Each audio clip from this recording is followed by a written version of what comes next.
Welcome to your 4 to 5 this Wednesday afternoon. I'm Maddie Gardner, joined by Tahitian Weiss and Eric Chilton, who are working from home. Yes, this is an interactive newscast, so we like to chat with you in the comments section as we stream our show live on YouTube, Facebook, and Twitter, so be sure to join the conversation. All right, let's get you right to our 4 to 5 roundup right now. President Donald Trump made his third visit to North Carolina in less than 3 weeks as he visited Winston-Salem for a campaign rally yesterday. He took aim at not only his opponent, Joe Biden, but also Governor Roy Cooper. The president referred to his rally as a peaceful protest as a way to get around mass gathering restrictions. And by the way, your state should be open. Your state should be open. On November 4th, every one of those states will be open. Joe Biden is weak. The president also vowed to make the country better than it's ever been if reelected. 2 congressional committees are now investigating the recent deaths and disappearances of soldiers on Fort Hood. It follows the deaths of Vanessa Guillen, Gregory Weddle Morales, Elder Fernandez, and Mejor Morta. The Army has directed an independent review, but 2 members of Congress say congressional oversight needs to be implemented to see if leadership on the base allowed or enabled a culture that undermines the values of the U.S. Army. A Norwegian lawmaker says he has nominated President Donald Trump for the Nobel Peace Prize for his efforts in the Middle East. He said Donald Trump meets the criteria for the Nobel Peace Prize. This is the second time that lawmaker has nominated President Trump. President Trump retweeted a link to the Jerusalem Post article about his nomination, saying simply, "Thank you." All right, Eric Chilton, that beautiful weather we had earlier in the week, kind of went away. Yeah, I saw a little bit of sun, here and there today. Not really a big deal. It's going to be kind of a variably cloudy, scattered shower here or there, almost like a tropical system, because that's kind of the moisture that's right over us. Look at the temperatures. They're not bad. 79 in Winston-Salem right now, 80 in Greensboro, High Point at 79 as well. Walnut Cove with the same reading, Reedsville at 76. Let's look at tonight and tomorrow. In the short term, mostly cloudy tonight, a scattered shower here or there, really for just about anywhere. Can't rule that out. Same story tomorrow with highs being held down to the low 80s. We will stick in the low 80s for the next several days. You won't notice much change at all. There's your local radar with the heaviest showers, probably in the southern Piedmont, but it is widely scattered, isn't it? Look all across from Virginia through the Carolinas and into central Georgia. We're just seeing that unsettled pattern. It's not going anywhere anytime soon. When you look at the systems, you know why. Low pressure center hanging out over the coast, kind of moving inland, then a stationary front, another one drifting from the west to the east. So we're kind of trapped in the middle of all of this. We stick like this for a while with elevated rain chances for a few days. We'll let you know when we'll dry out and see the sun again in just a few minutes.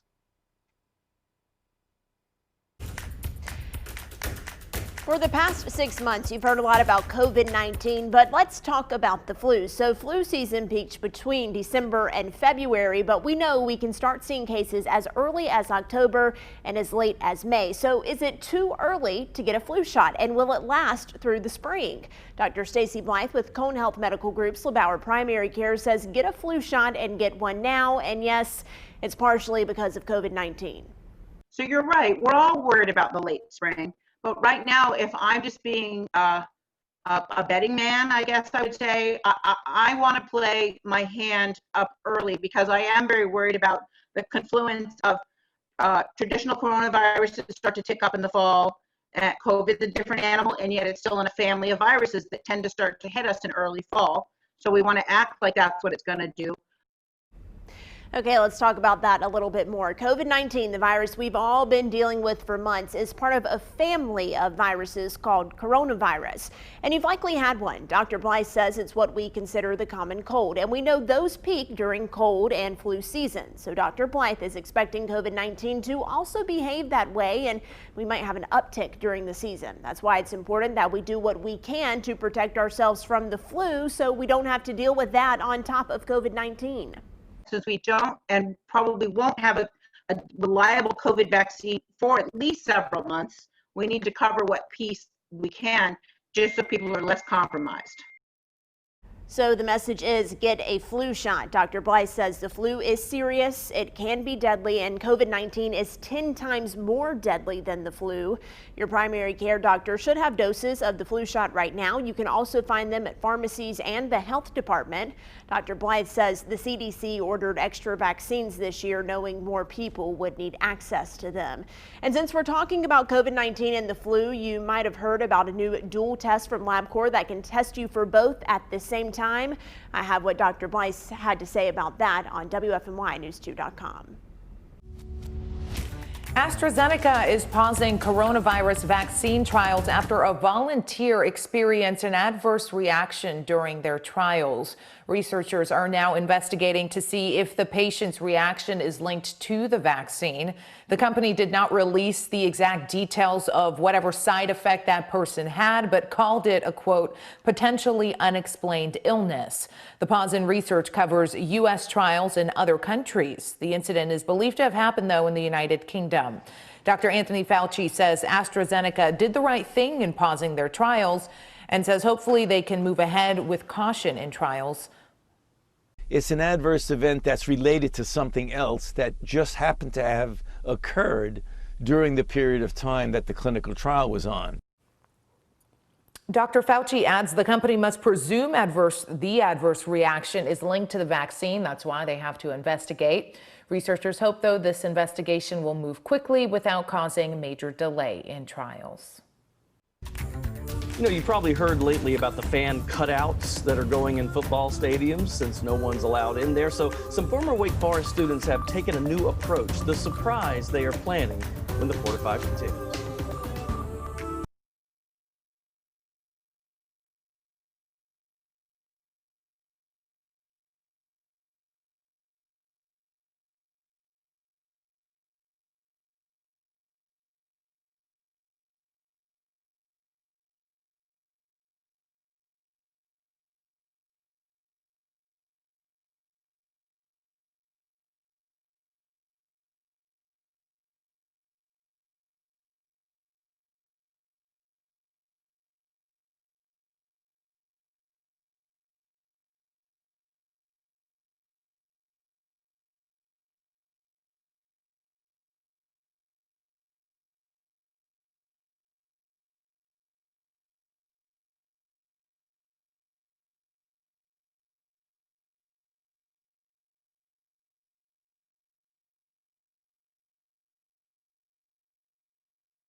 So before the break, we talked about those fan cutouts going into football stadiums all across the country, really.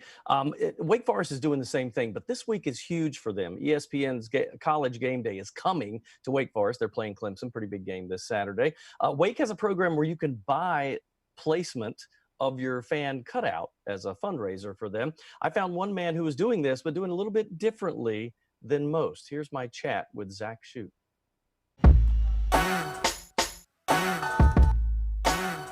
So Zach, when I heard about this, I thought this is just about the coolest thing until I heard what you guys are doing with it. Explain what happened, how this got started, and what's going to happen behind the ESPN guys on Saturday.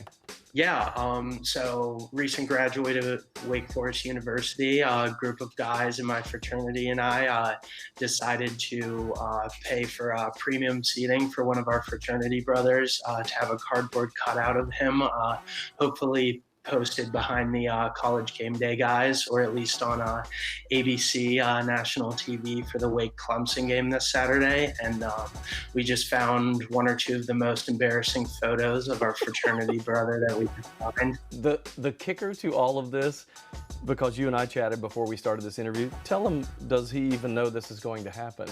He has no idea that we did this. He has no idea that this story is going on. He doesn't even know that he might pop up on TV. And he's a huge college football fan, so he's definitely going to be watching College Game Day and the game like all day long. And if there's any chance that he's going to see himself, it'll definitely be Saturday. So real quick, let's just talk about how cool it is that Wake is doing this. What was your reaction when you heard about this cutout deal? Yeah, I mean, definitely it's part of the new normal. It is what it is, but definitely an exciting and a fun way for fans to still get engaged with kind of the atmosphere in the fall sports season. I know they're doing it for other sports like Wake Forest soccer is huge, volleyball, obviously football, and just trying to kind of make the game day experience a little bit like it usually is, where you're there but not really there. Thanks, Zach, for your time today, man. We appreciate it. Of course, spoken like a true fraternity brother. It's what you're supposed to do, play jokes on your friends. I asked him, by the way, in case, because he may be watching the guy they're pranking. He said that's okay because he still will see himself on TV in an embarrassing Halloween costume from years ago. Hilarious. We'll do a follow-up and see what's going on. So I asked you on Facebook, what does your game day look like at your house now that a lot of folks are not going or can't go to the stadiums? And Ginger said, you know, I guess the good old TV, and I'll be watching the Panthers play. Good for you. I will be doing that too. Hope agrees. She said, you know what? You can see nobody's head is in the way if you're at your own house. Very true. Gary, though, says no games for me. I am done with pro sports. And maybe not for college for Gary. We'll see. And Pam says, well, unless you're lucky enough to get those tickets before COVID, but you're sitting at home watching it on TV now. So football won't be much different. She calls it tailgating at home. I think that's what we all are doing. Is that not hilarious, though, that those guys they pooled their money and paid for the premium spot and then found a Halloween costume picture of that kid from high school, I think, as Harry Potter to embarrass him? That is hilarious. I love seeing the cardboard cutouts at MLB games, and I'm glad we're going to see them at college football games. I also like what the NBA's been doing with the virtual fans on the Jumbotron around the court. I think that's really cool, too. I mean, part of sports is the fan experience, and of course we can't have that right now, so I'm glad to see that the leagues and conferences are getting in on this. I think it's awesome.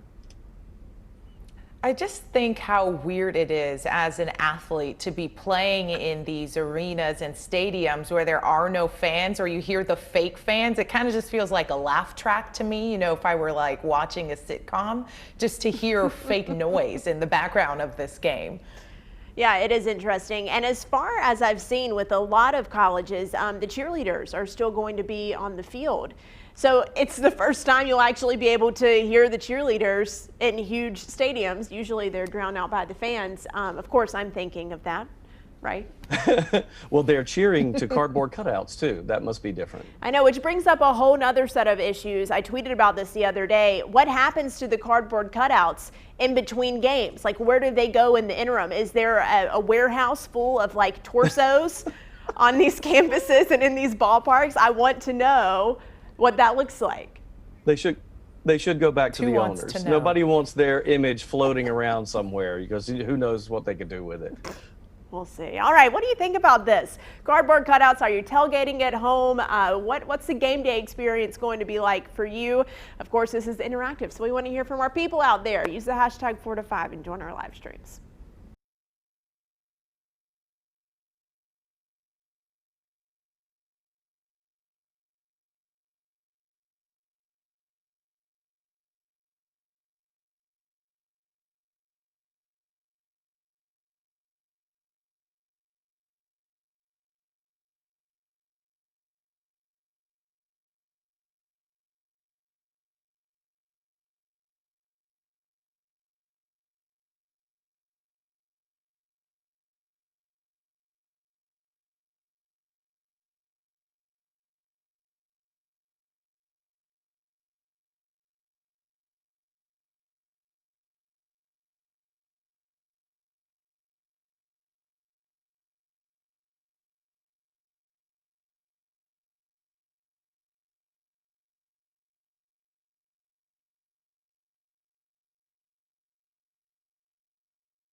Welcome back to your 4 to 5. Halloween is 52 days away, and already people are wondering how the coronavirus is going to impact the holiday.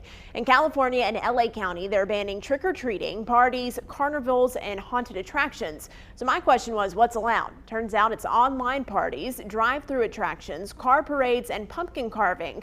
Oh, and at those events, you can give out goodie bags, but nothing homemade. So there's a lot to unpack here. I ask you what you thought of it all on my Facebook page. Let's take a look at your comments this afternoon.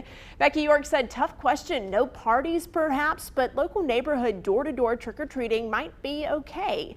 John Kell says, what's the harm? Everyone will be wearing a mask, maybe not a face mask, but a Halloween costume mask perhaps. Christina Cromwell said, unfortunately, I do not think any sort of congregation or area with multiple people touching something should be allowed. I'm sure people will figure it out, but our health and wellness and the businesses affected by this are more important than one Halloween. We'll do better next year. Julie Baker said, yes, just open up and let's live our lives. You can't hide from this forever and let the kids be kids. Cynthia says they ban trick-or-treating. That's ridiculous. We have children going back to school and people going back to work, but they ban Halloween. I'm pretty sure that the children's parents would enforce social protocols. So yeah, you're taking into consideration that a parent could be going trick-or-treating and reminding kids to keep the face masks on and maybe sanitize or wash their hands if that's possible during each house visit. I do think, you know, Halloween is such a broad spectrum. You have small neighborhoods that can maybe control trick-or-treating versus large parties with hundreds of people. I mean, you have to look at it from all different angles here.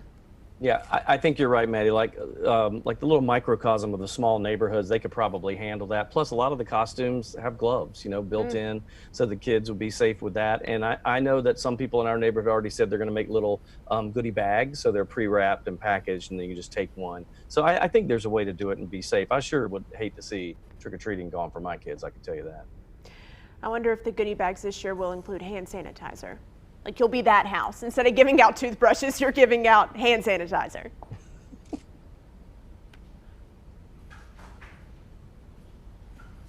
Yeah. Oh, my door's opening. Anyways, Halloween. I was like, who's coming in my house right now? What's going on? Right. No, I think there's a way to do Halloween properly, and it's unfortunate for these kids in that county. I wonder, though, if we're going to see a mass exodus to the next county over to try to do it. Yeah, that's something to think about for sure. Like if neighboring counties are going to allow trick-or-treating, are they just going to be overcrowded because they're not allowing it in LA County? I didn't think about that, Dahesh. That's a good point. Yeah, so we'll see. So we're talking about Halloween, but another city is already looking forward to Christmas. Virginia, they have already laid out their plans for their Christmas parade, but they're doing things a little bit differently this year. So they're doing what they call a reverse parade. Floats will be marked and people can drive by to see floats. And the parade theme is Light Up the Season. So tell us a holiday you're looking forward to. Are you looking forward to Thanksgiving, Christmas, New Year's, or do you look at holidays maybe a little bit differently in 2020 because of coronavirus? Let us know in our live stream comments. More of the 4 to 5 when we come back.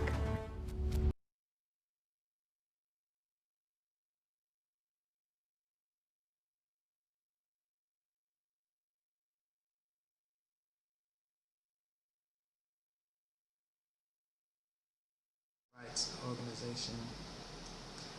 Mic check 1 2 3 4. Mic check 4 to 5. Mic check 1 2.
Another show resurrected last night. It was Golden Girls. It came back, but it was a little bit different this time with an all-black female cast. Actress Tracee Ellis Ross, Sanaa Lathan, Alfre Woodard, and Regina King reimagined the 1980s sitcom in a Zoom episode. Aired last night, but no word on if this will continue or if this was really just a one-time thing. Brian Bennett joins us now. I know we've talked about reboots before, but my question now is, how do people feel about these old shows coming back? Yeah, well, our viewers are not here for it. Let's just say that, okay? So they don't want to mess with the classics. And some things I understand. You know, if it's a really good show or a really good movie, you really don't want to mess up the classics. But anyway, you don't want to hear me. You want to hear from yourselves, right? So let's jump into the tag board here. We're going to start with Mark, who says no, no, and no. This one you don't remake, period. Deborah says some things are better left alone. While Tanaya says, do y'all not read? It's on Zoom. Of course, she's referring to our WFNY article. And it's only one episode on their take of it. Y'all read the headlines without clicking the article first, and it shows. Crystal says, why? And Frank says, they can't come up with anything new. And lastly, Faylene says, all these people mad over a one-time reenactment. So, yeah, Tahisha, people don't really want you to mess with those classics. They are savage. I will say, though, Brian, we do like to hear from you and hear what you have to say. So I'm just throwing that out there, okay? But when it comes to the reboots, I don't know. I think I like the originals better. There's a nostalgia to it, and then when you try to bring it back like they did with Full House, wasn't really into it. I like the reboots, but they're never going to measure up to the originals. In all of the TV shows, not just this Golden Girls one-time Zoom episode thing that we're talking about here. I mean, you know, Friends was talking about doing a reboot. Parks and Rec did a reboot for COVID-19 to raise money. I think that that's fine, but you just can't compare them to the first round of this.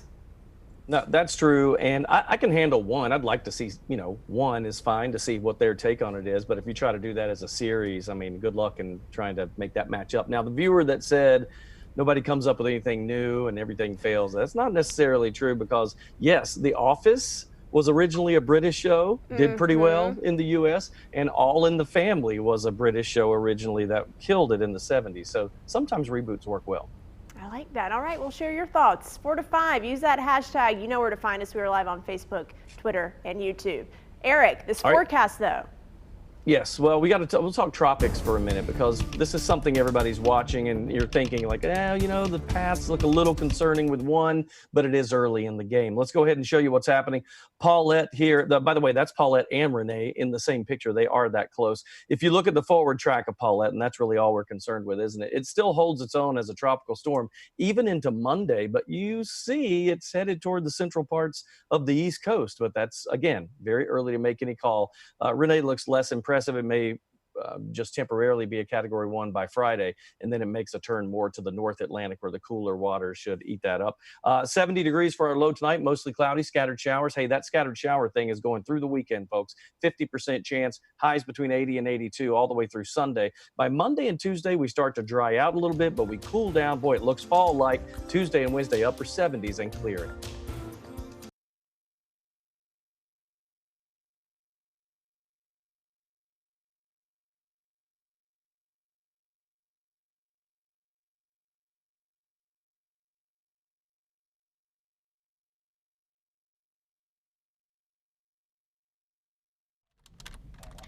Hey, ice cold milk and an Oreo cookie, they forever go together.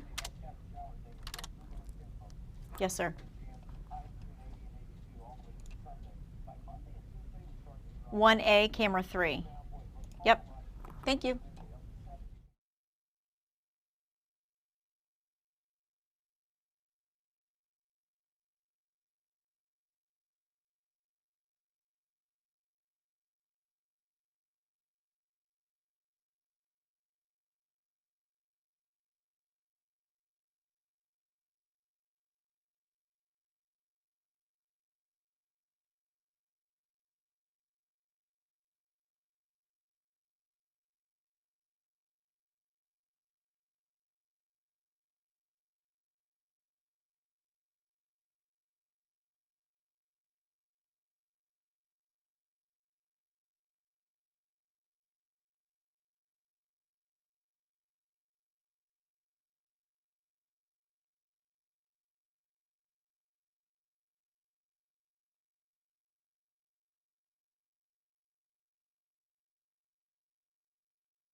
Hey guys, it probably would help if I connected to the TVU app and went live.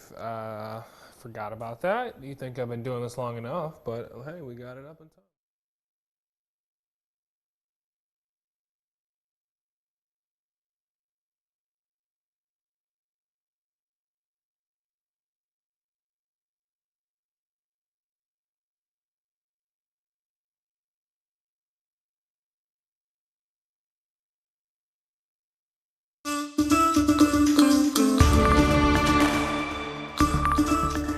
Good Wednesday afternoon and welcome back to your 4 to 5. I'm Maddie Gardner, joined by Eric Chilton and Tahitian Voice this afternoon. Of course, this is an interactive newscast. We like to chat with you on our live streams and we will chat back. The Guilford County Board of Education is now considering ways to get students back in the classroom, and they want that to happen by late October. Superintendent Dr. Sharon Contreras laid out a plan at yesterday's meeting. Now, for this to happen, coronavirus indicators and cases here in Guilford County would have to meet certain criteria for this to happen. So here's a little breakdown of the plan. Students pre-K through second 20th. Sixth grade students would also return on that day, but half would be in school Monday, Tuesday, and the other half Thursday, Friday. Wednesdays would be days for deep cleaning. Grades 3 through 5 would return 1 week later on October 26th, and 7th and 8th grade students also return that same week under the similar attendance plan as the 6th graders. High school students, however, would not return until July 20th. The board is expected to vote on this plan September 24th. WFMY News 2's Adoria Chumba is digging deeper into this plan, and she'll have more for you coming up at 5. Let's turn now to your 4 to 5 roundup. Greensboro is losing out on another big event because of COVID-19. The 2020 HACO Invitational is canceled. The North Carolina High School Athletic Association announced that high school basketball would start in early January, but that's more than a week after the HACO Invitational was supposed to begin. The Greensboro Sports Council says playing without fans would not be beneficial because the tournament is a charity event and all ticket sales go toward the cause. The police chief in Rochester, New York says he plans to retire as his department faces scrutiny over the death of Daniel Prude. Prude died in police custody, and his death was largely unknown until his family released body camera video of the encounter last month. The footage showed Prude was handcuffs and a spit sock or mesh barrier was placed over his face. His face was then pressed into the ground for more than 3 minutes. The video sparked days of protest. Chief Lauren Singletary says he is retiring because he can't sit idly by while other outside entities attempt to destroy his character. Record-setting wildfires are spreading up and down the West Coast, fueled by powerful gusts of hot, dry wind that are expected to pick up today. 3 firefighters were hurt, one critically, when flames overran their position. Oregon's governor declared a wildfire emergency, and thousands of people have been told to leave their houses. In Washington state, people are prepared to leave. California has already set a record with more than 2 million acres burned so far this year. And Open Streets in downtown Greensboro is now extended. It will run through October 3rd. Downtown Greensboro Incorporated President Zach Matheny says it's been super successful so far.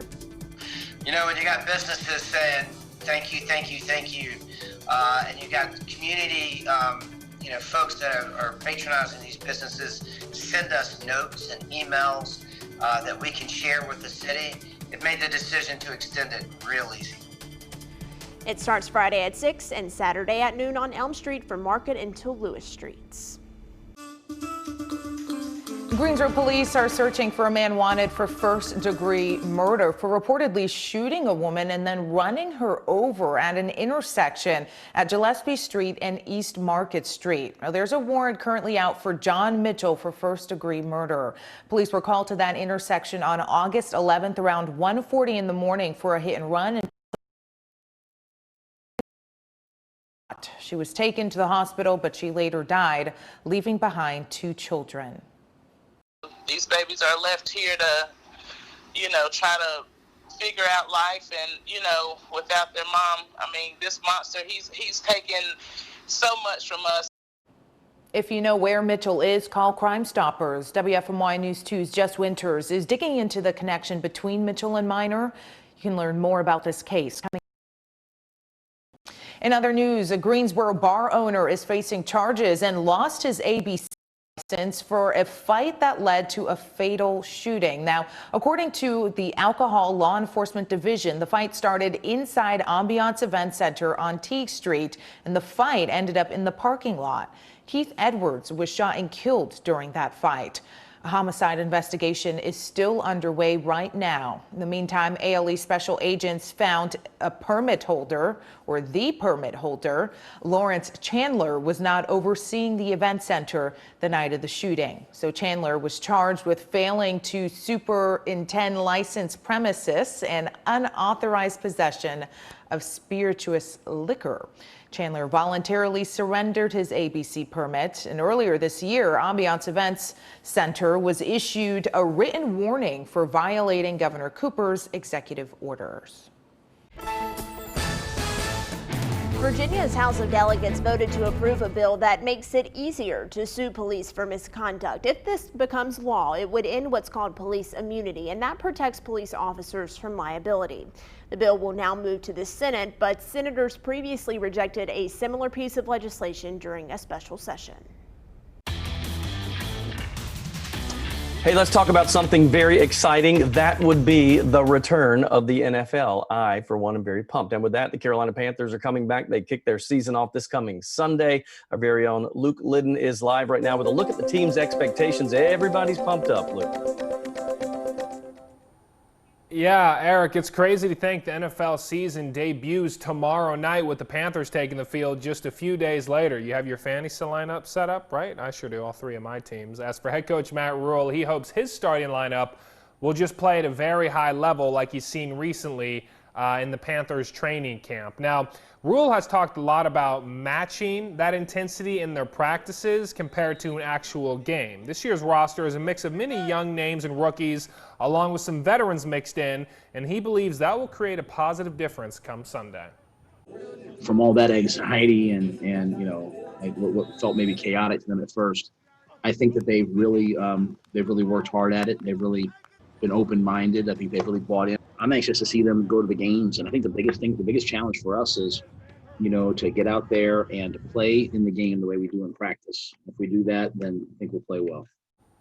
I am so excited. The Panthers will take on the Las Vegas Raiders this coming Sunday at 1 p.m. down at Bank of America Stadium. And coming up during 6 o'clock, we will hear from I'm so excited, I'm talking so fast. Wide receiver DJ Moore and what he expects playing in front of a very empty stadium. That's coming up during sports. We'll see you then. Luke, thank you. The families of Trayvon Martin and Ahmaud Arbery are thanking tennis player Naomi Osaka for her tributes to black victims of violence. During press events lately, she's worn face masks with their names printed on them. Since the start of the 2020 U.S. Open, Osaka pledged to honor victims like Breonna Taylor, Ahmaud Arbery, George Floyd, Elijah McClain, and others. Their families are now thanking her for using her large platform. After seeing tribute videos, Osaka said she feels like she's a vessel for spreading awareness. Well, we're looking at a forecast that's a little bit on the soggy side. I mean, we're looking at scattered showers. They're possible at any time and pretty much everywhere across the viewing area. Over the next couple of days, we're kind of locked in. So what you saw today, we should probably just get used to that. You look at the radar right now, and you can see how widely scattered everything is. Reidsville and just to the south of Reidsville to the Guilford County line, seeing some heavier showers right now. Everybody else except for the southern Piedmont, Montgomery County getting a good bit of rain right now, but everybody else is just hit or miss, light to moderate.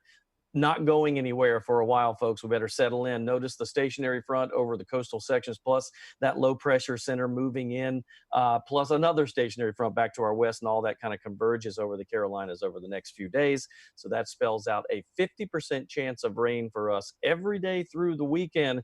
That'll be Thursday, Friday, Saturday, and Sunday. Highs should remain in the lower 80s during that time, and overnight lows in the upper 60s to 70.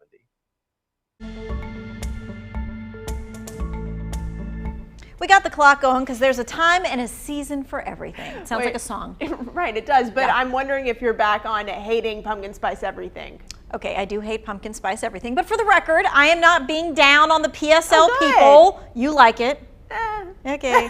Don't send me messages that you love it and I should love it too. Anyway, do you do your laundry or run your dishwasher at certain times because you think it's better for your energy bill? This is a time and money question. I've never heard of anything like that. Really? Yeah. Okay, so a coworker of ours actually tweeted that she was doing laundry at 5 a.m. because it was cheaper.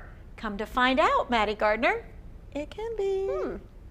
Some customers have exercised an option to participate in what we call a time of use rate. And a time of use rate is a rate that offers a slightly cheaper rate during what we call off-peak hours, which is typically when a customer doesn't use energy the most, at nighttime or at some points in the middle of the day.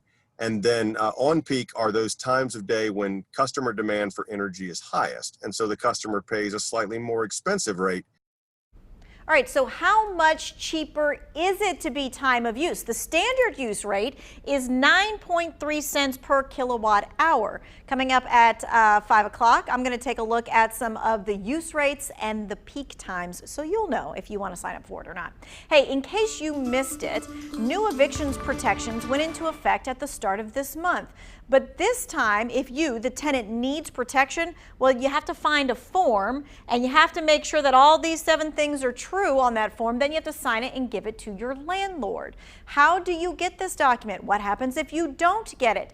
You can text your questions 336-379-5775. We have an expert coming in from Legal Aid of North Carolina. He's going to be taking your questions and explaining free resources and any question you might have about evictions.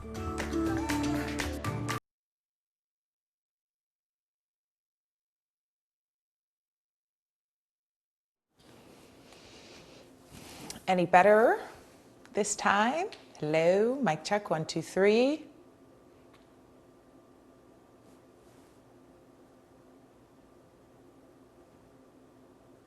Yeah, okay.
So there's a conversation trending on Twitter that I had to bring to my Facebook page today. I call it Battle of the Bread. People are ranking chain restaurant breads. This is what they're doing. It all started on Twitter. So take a look at the tweet that has people talking. This guy's #1 is Olive Garden, followed by Texas Roadhouse because the cinnamon butter is supreme, but apparently not supreme enough to be #1. Okay, I digress. He ends by saying the rankings are definitive and final. Okay, Tom. So I asked you for your top 3 because Tom's say all is not actually what it is. We all have our own opinions, right? So let's go into it. Felicia says Olive Garden, Texas Roadhouse, and Cheesecake Factory are her top 3. Barry says Outback, Logan's, and Golden Corral. Robin says Olive Garden, Longhorn, and Outback. Tracy says Texas Roadhouse, Olive Garden, Golden Corral. You can see a theme here. Rebecca says Longhorn, Outback, and Cheesecake Factory. Irma says Texas Roadhouse, O'Charlie's, and the Village Tavern. And lastly, we have Kim here who says Texas Roadhouse, Outback, and Cracker Barrel. She was one of the only people who wrote Cracker Barrel. Now, I gotta say, for me, I'm already hungry, but I'm gonna say Texas Roadhouse, Red Lobster, and Cheesecake Factory for all different reasons, but I love them. When this was brought up in our morning meeting, I said, where's the Cheddar Bay biscuit? Where's it at? It was obviously missing from that list. And I don't want to throw shade toward anyone. I usually respect all opinions, but those of you saying Olive Garden are wrong. I'm sorry. I forgot about the cheddar biscuits until you just said that. See, now I got to rethink everything. But I go back to, I don't even think they're around anymore, but Quincy's Steakhouse back in the day that had the big fat yeast roll. I don't know about beating that one. I wish they'd bring that back. Give me a big fat yeast roll and slather some butter on that thing, and I am a happy camper. Yep, me too. Good to go. But if you're going to go with the butter, you got to go with the cinnamon butter that you can get from Texas Roadhouse. And apparently their rolls are so popular, you can just order them by the dozen. Oh, so, I know someone who used to do that very often. He worked here with us. He would just order Texas Roadhouse rolls, and that's it. That would be his dinner. Yeah, no, the other day I texted my sister just out of the blue. I miss restaurant bread baskets. That's one of the best parts of eating out is getting the free bread at the beginning. So good. All right, share your thoughts on this. Our live stream is up and running. Use our hashtag 4 to 5. We'll see you there.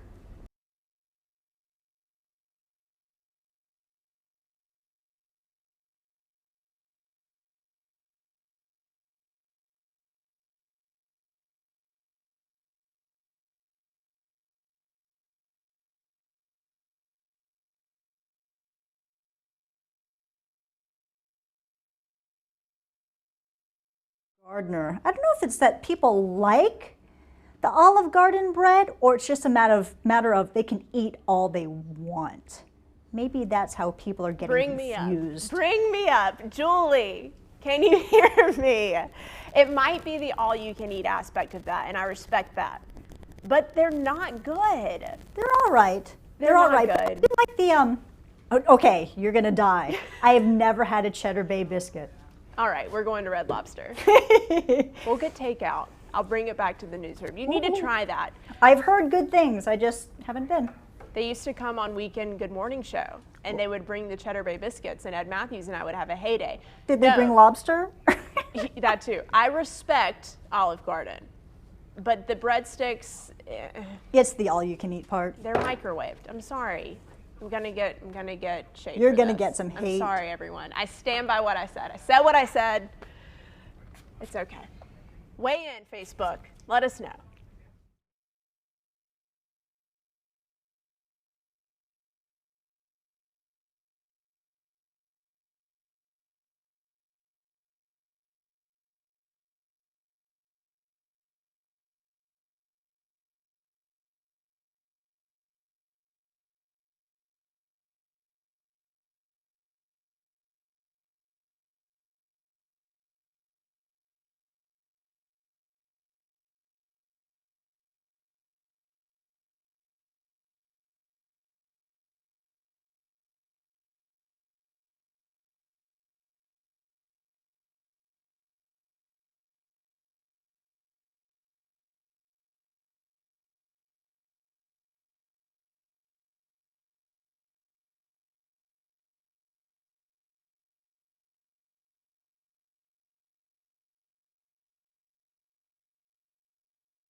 You know, for a playwright, there's really nothing more helpful than getting feedback from others who know the routine. Well, thanks to a city arts program, that's exactly what happens in what's called the Playwrights Forum. I spoke with Todd Fisher, the director there, about this long-standing event.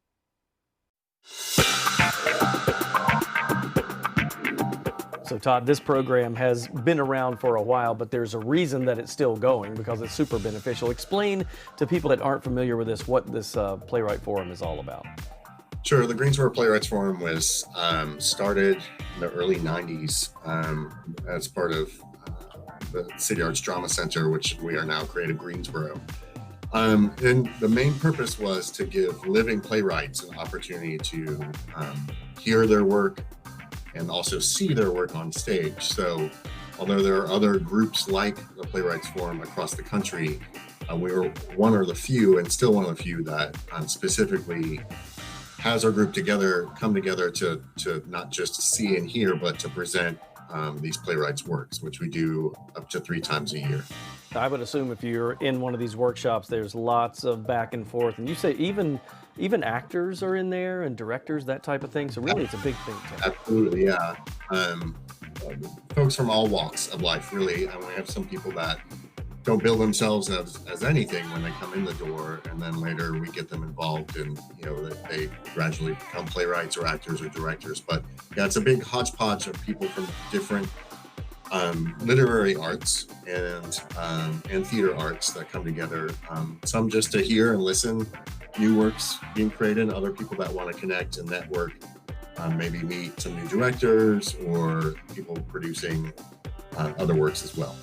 Well, hopefully we'll get some more budding playwrights and actors and directors in there after they see this. Thank you, Todd. This is super good work you're doing.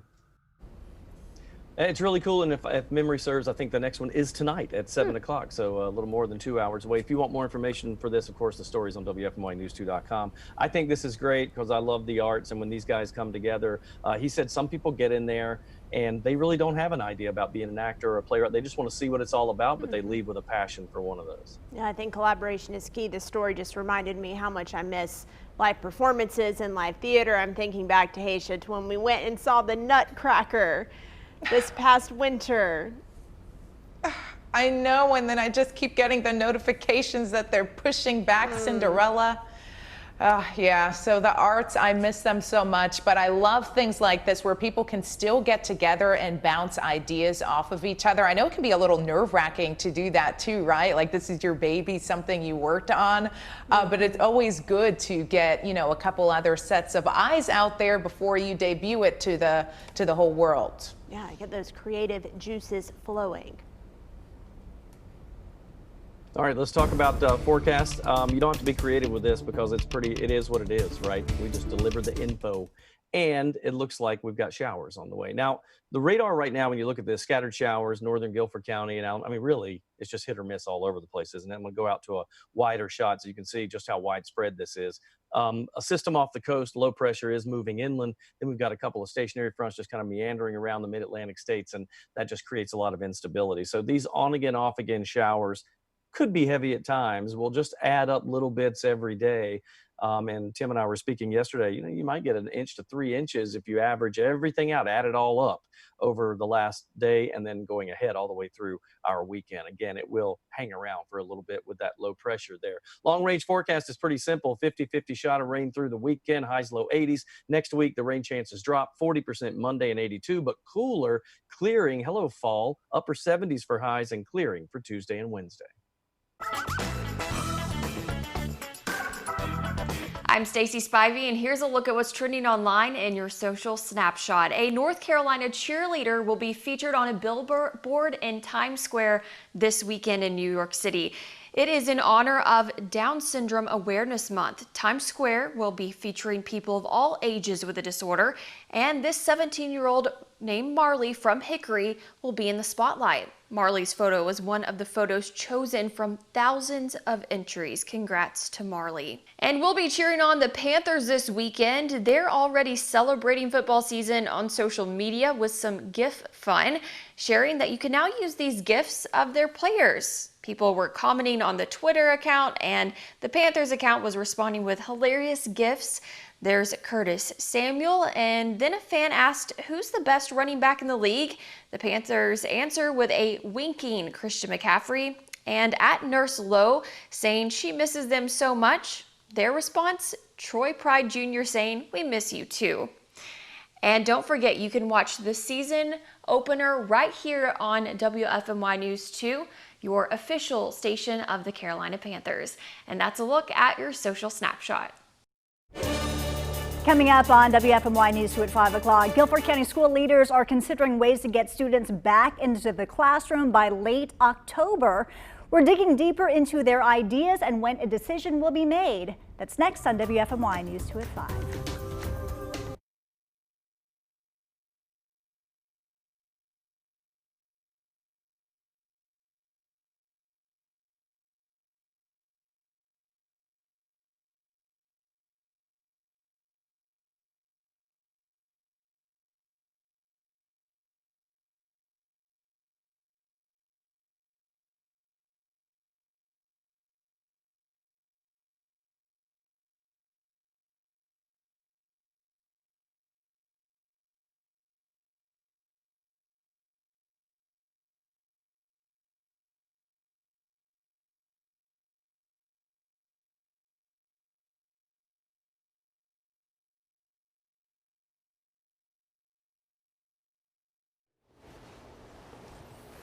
Hello, mic check 1, 2, 3, 4, 5.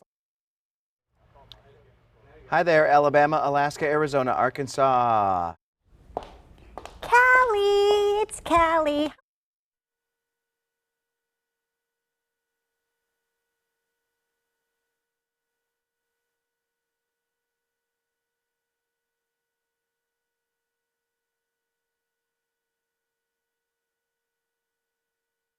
I've got a Wii in here. Hey Julie, Chad, I'll roll for my stuff. I've got a Wii in the V set.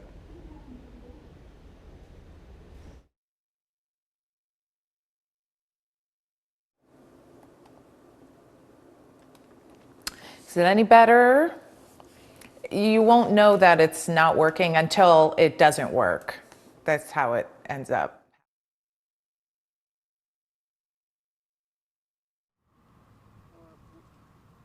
GCS Superintendent Sharon Contreras says her plan.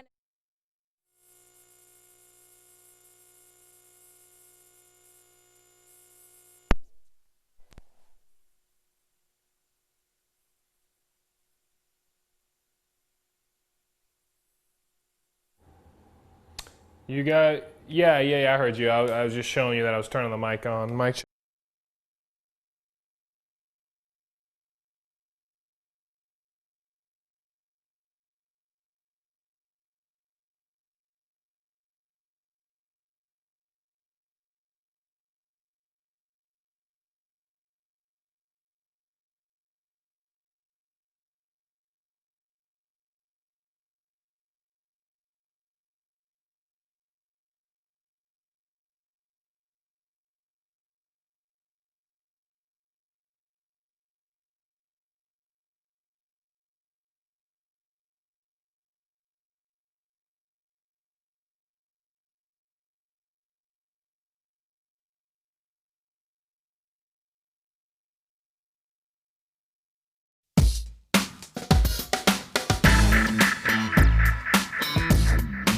It's time for my 2 cents. A lot has changed in the era of COVID-19, right?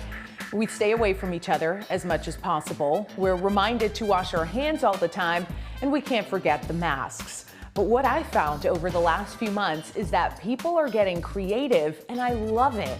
There's a niche market for COVID-19 related items that you can buy. Today, I learned there's something called a cake shield that prevents spit from getting on top of the cake when blowing out candles.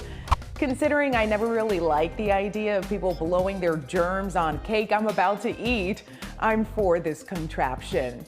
Apparently, things like that have been around for a while, but clearly there's now a market for it. Or what about a scarf? It's scarves and bandanas that you can wrap around your face that have hidden filters in them. Genius. Then there's this, The Cleans box. It's a small box that you can put your mask in, and it sterilizes it with UVC light so you can always have a clean mask with you. Now, I know I've talked about saving money during the pandemic, but those items, to me, seem like they could be worth the spend. But hey, regardless of whether you purchase or not, you have to respect the ingenuity. Form your own opinion. That's just my 2 cents. That's your 4 to 5. WFMY News 2 at 5 starts right now.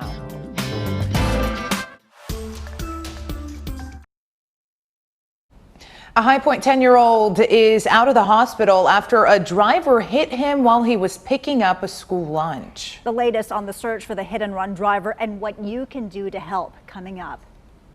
Plus, separating fact from fiction, we're checking 5 claims from President Donald Trump's stop right here in the Triad. But first, we begin with the search for a murder suspect in Greensboro. You know, I can't think, that she was tormented in that manner. And to sit there and have to think she knows who and what he's leaving behind. That's the cousin of Greensboro murder victim Tamika Minor. Minor was a mother, a sister, a friend. She was shot and run over with the car weeks ago, and police say her killer is still out there. WFMY News 2's Jess Winters has the details on the hunt to track him down. A suspected murderer is on the loose, and police need your help finding him because Tamika Minor's family won't rest until he's caught. We were always close. Felicia Mills says 39-year-old Tamika Minor was her cousin, but more like a sister. It's unreal. She fought for her life. Greensboro police say 37-year-old John Mitchell shot Minor multiple times and ran her over with a car on August 11th on East Market Street. Though police wouldn't confirm how many, Mills says she was shot 9 times. To shoot someone 9 times, to run over them, that's heartless. And to still, be able to walk around, look yourself in the mirror, I don't understand. So remember this face. And if you see Mitchell, report him to police or Crime Stoppers right away. We don't know, how to pick up the pieces, how to move on from here. And we're just praying that he gets caught. Sooner than later. As long as it's been now, it's unbelievable that he's still walking these streets. Family and police say this was a case of domestic violence. Minor leaves behind 2 daughters, ages 13 and 20. A Greensboro bar has had to give up its ABC permit after a shooting left one person